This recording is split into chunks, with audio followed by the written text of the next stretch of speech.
Bonjour et merci de m'accorder ces quelques brefs instants. Je souhaite utiliser cette courte vidéo pour vous inviter à suivre le cours que je viens de terminer et de mettre à votre disposition en ligne et qui s'intitule Au cœur de la méditation. La méditation, un sujet vaste, déjà largement couvert, me direz-vous. Et il est vrai qu'il existe une pléthore d'ouvrages et d'enseignements qui ont été mis à notre disposition durant ces dernières décennies. Donc, votre question pourrait être la suivante. Qu'est-ce que ce cours peut m'apporter de nouveau sur le sujet? Qu'est-ce que ce cours peut nous apprendre que nous savons déjà sur la méditation? J'ai moi-même débuté il y a de cela 10 ans en parcourant énormément d'ouvrages, en écoutant énormément d'enseignements et en essayant le plus assidûment possible et le plus simplement possible de mettre en œuvre une pratique quotidienne. Et au début, ça se passait pas trop mal.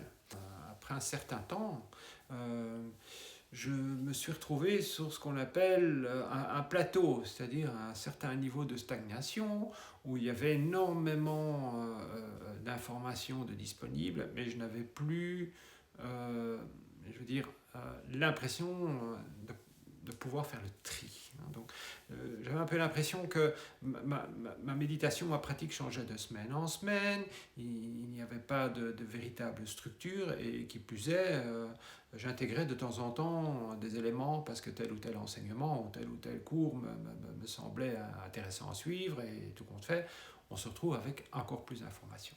J'ai souhaité retourner en fait au fondement des enseignements primordiaux du Bouddha, c'est-à-dire juste après son éveil. Ça m'intéressait de voir un peu, quel était le contexte dans lequel cet éveil s'est passé. Est-ce que ce contexte est encore pertinent au XXIe siècle?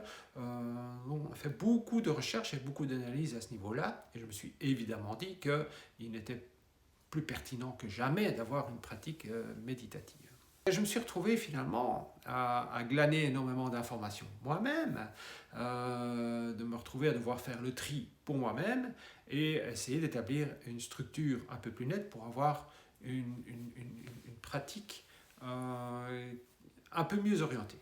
Je vous propose aujourd'hui de mettre ces clés et ces outils à votre disposition. Donc, je suis parvenu à rassembler tous ces éléments lors de ces 10 dernières années pour créer le cours tel qu'il est aujourd'hui et mettre à votre disposition les clés pour pouvoir parcourir justement les ponts entre une certaine spiritualité et des fondations relativement traditionnelles et ce que peut nous apporter la science en termes de validation. J'espère que cela vous aidera à voir en fait cette pratique simple, structurée et quotidienne, que cela vous permettra surtout d'y voir plus clair. Le cours est structuré en 4 modules. Le premier module traitera de la neurobiologie de la souffrance. L'éveil du Bouddha fut que voilà, il est venu nous dire que notre existence est souffrance. Voilà une nouvelle un peu déroutante. Qu'est-ce qu'il en est? Qu'est-ce qui lui a permis de dire ça? Qu'est-ce qui nous permet de le valider au niveau scientifique? Le deuxième module, on rentre de plein pied dans la pratique elle-même, c'est-à-dire la méditation. On parle souvent de méditation centrée sur le souffle. Le but initial de la méditation est de calmer l'esprit, de calmer l'esprit qu'on appelle l'esprit de singe, qui n'arrête pas de vagabonder à gauche, à droite, à virevolter.